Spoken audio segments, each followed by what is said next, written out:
Right, I'll start in the bathroom area. I'll work from the back to the front. So this back corner here is set up for the shower. So you'll see that those are checked out a little bit. So this is dead square running through those studs that have been pushed out a little bit, and they're plumb going up as well. So you're catching the top plate up there, sweet. That one was the only one that was a bit fucky because this there is a bit bowed out, but then it comes back flush there. So I mean, I'm not sure what we're going to do there. Either you fucking get your chainsaw and grind it out a little bit, or potentially you could pack the whole wall a little bit more, but or just not worry about it. But anyway, the main thing is that this corner is fucking square and plumb and ready for a shower. It will just need a few more nogs running through. Even just one course through the centre, just to bloody lock all these up a little bit better, because they're not actually fixed to the match lining, obviously, because they're skinnier than the thing. But anyway, that's not too bad. This wall here, it's marked and it's ready to go. So you'll see there's a pencil line on the ground, and that pencil line goes over, and then it goes up the wall there, and there's a mark up the top over there. And the same on that wall going up. That is that side towards the toilet side of the bottom plate. So the bottom plate will go from there that way, fucking towards the door.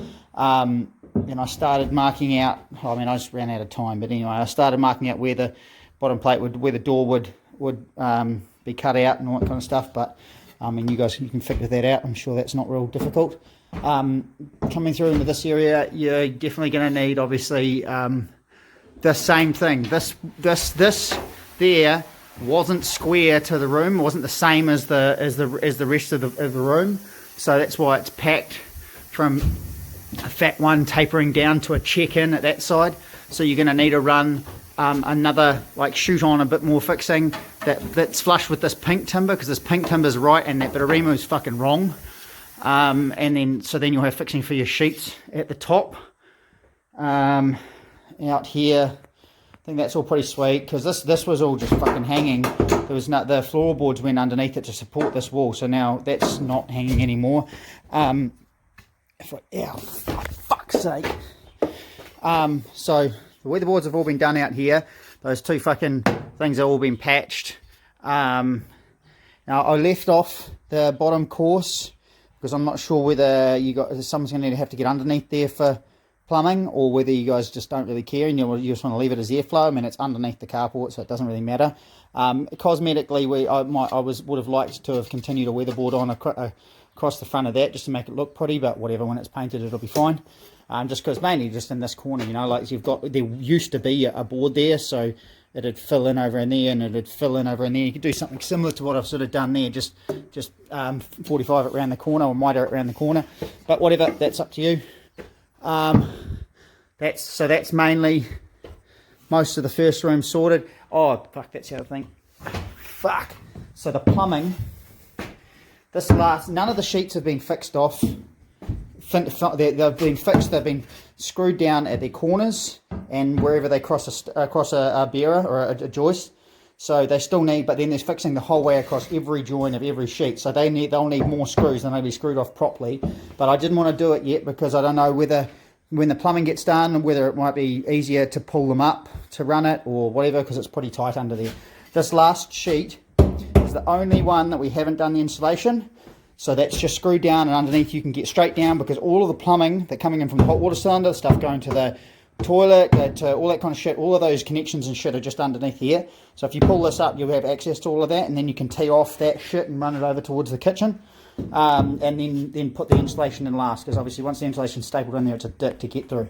Right, that's this window. The windows they're in place, but they're just screwed in. They're just a holding screw. So all of they'll need packers cut so that they can be fucking screwed tight. But yeah, again, I'm sure you guys can figure that one out. Right, so that's the first room, I think. Ceiling. I don't know what you guys are going to do about the ceiling. If you're going to get ply, I'd just fucking reply straight over the top of it all, but that's up to you guys. Sweet. Right, So out here, obviously this is where those French doors were.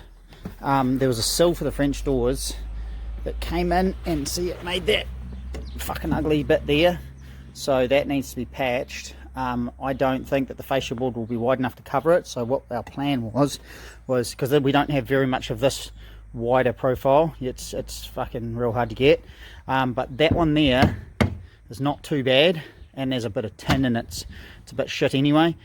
So the plan was to remove this carefully, use it to patch that one, so you've got a nice, it goes right through, and then there's more new board, so you can continue the new board right down to the bottom, and then then it's just a bit of fascia board covering the join running down over there, and it'll be all tidy, that'll be matching, and there'll be new stuff going right down to the ground.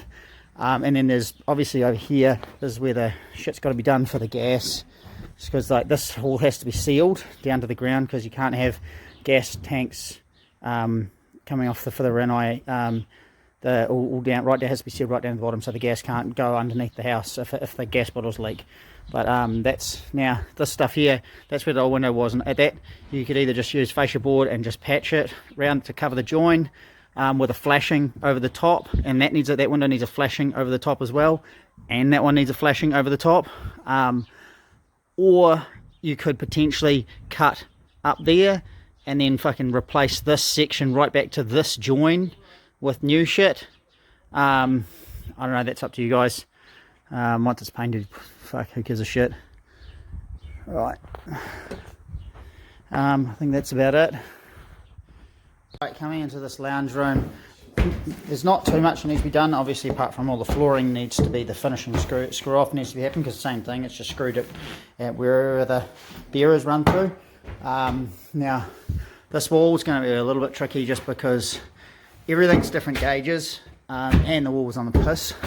So the beam is like, they're like 53, so that ends up being 106. That stuff's about 101, and obviously the pink stuff's 90.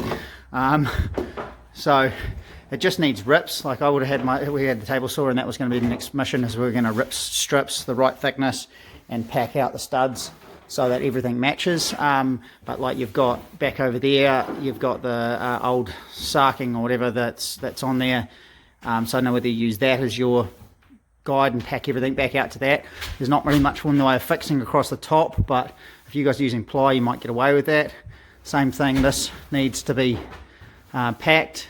So this ranch slide is the only one that we've actually managed to get the proper packers in. See where it's screwed off, and so like this big window and all the other windows that we've put in, they need that same treatment. So they're screwed in and they're not going anywhere, but to screw them in real tight, you just got to cut the right size packers, slip them in and screw through the packers so that it's solid.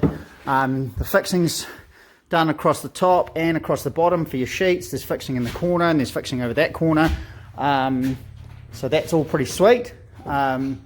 Yeah, you just need to pack a few studs and stuff, and that's not thing. And obviously the ceiling is fucking dropped in some places that, I don't know, I hate that ceiling tile crap, but you can use clouts, I guess, and some glue, and you might be able to get it to stay up.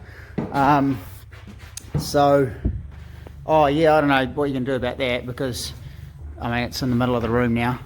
Well, not in the middle of the room, but you know, like it's it'd mean the fireplace would have to be way out here, but you might be able to put the fireplace back and then put a kink in the flue or something, I don't know. But anyway, that's a story for another day. Alright, coming into this area here, this is just sitting in here because you've got timber there, you've got timber in that corner, and you've got timber here to fix down to, and in the middle underneath we've concreted. I would get, this is maybe Will's cut this up and it was a bit of a bitch for him to do it, but I would potentially use this as a template, and I'd pull it back out because he got it pretty good, but like I'd maybe trim that up a little bit. I'm going to use this to make a new one that's a little bit tighter against that stud, or you could multi-tool out that fucking stud so it just slips right under it.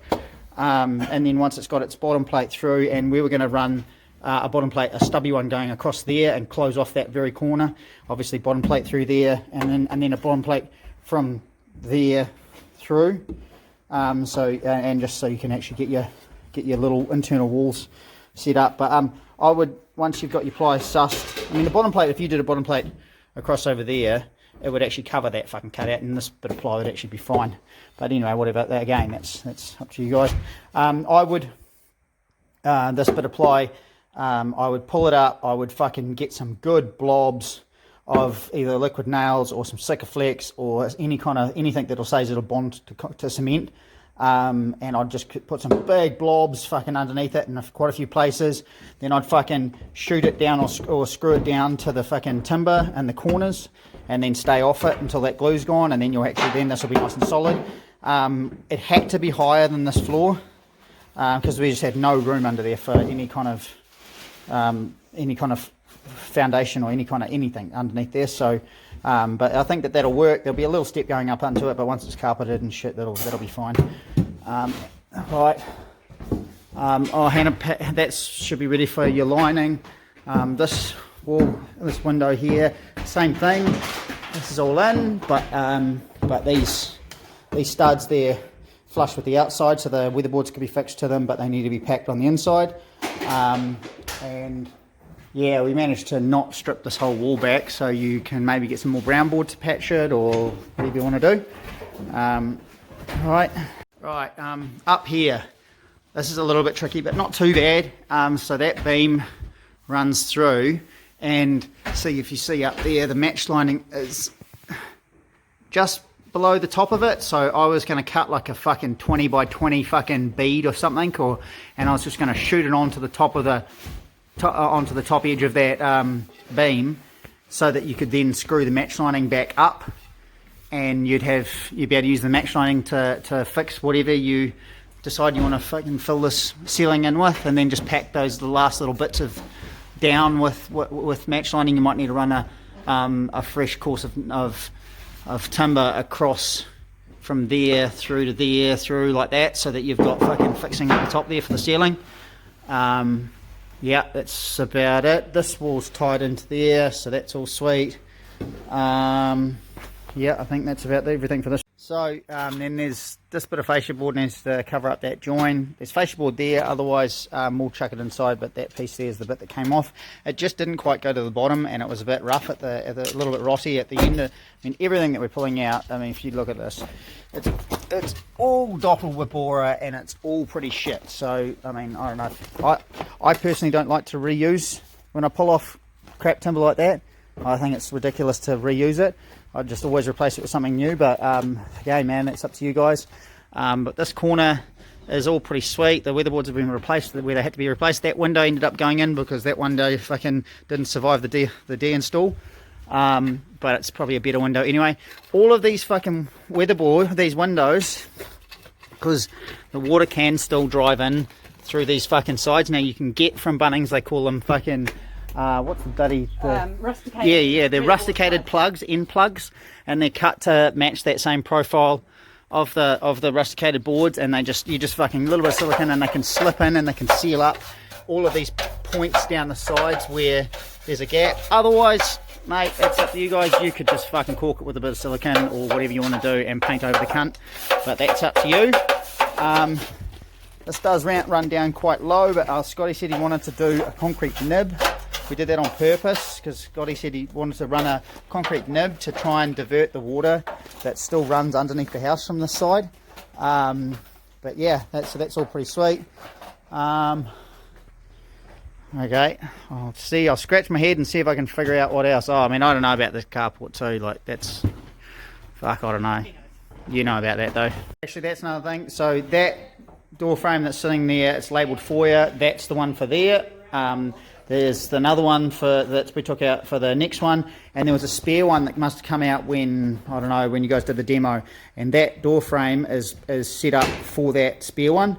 So I mean, you just got to measure it. I think we made them each one about 10 mil wider than the jam, so there's room for your packers and room for fucking what kind of shit for them to go in, so you should be able to measure them and suss them out pretty easy. Yeah, I think that's about it, bro. Hopefully I've covered most of the shit for you. Yeah, still obviously, yeah, I mean, there's a fuck a lot of work to do here, but I'm sure you guys will get through it.